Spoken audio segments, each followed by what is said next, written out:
Passiamo invece ora a parlare di sport. Troppo forte il Cuneo dell'ex Ezio Rossi che riesce a sconfiggere il Treviso per 3-2. La squadra di Zanin mantiene il secondo posto in classifica. Il servizio di Nicola Brillo. Sconfitta ieri per il Treviso, troppo forte il Cuneo dell'ex Ezio Rossi, ben messo in campo e con maggiore vivacità atletica.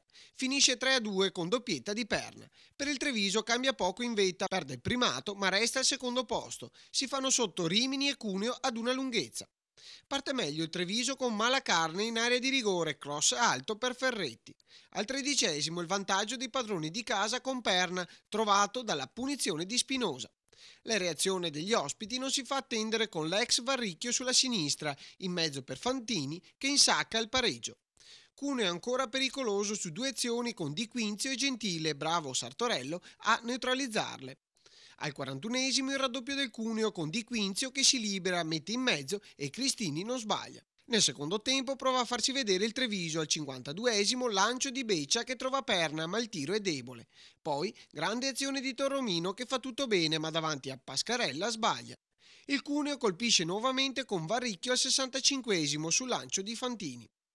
Il Treviso porta il risultato finale sul 3-2 con Perna di testa grazie a una punizione di Torromino. Abbiamo giocato con una squadra molto forte e questo lo sapevamo. La sconfitta penso che sia anche meritata perché dobbiamo dare anche il valore del Cuneo che ha confermato tutte le cose buone che si sapevano. Insomma. È una grande vittoria su un campo difficile contro un'ottima squadra e soprattutto avvenuta grazie a una grande partita.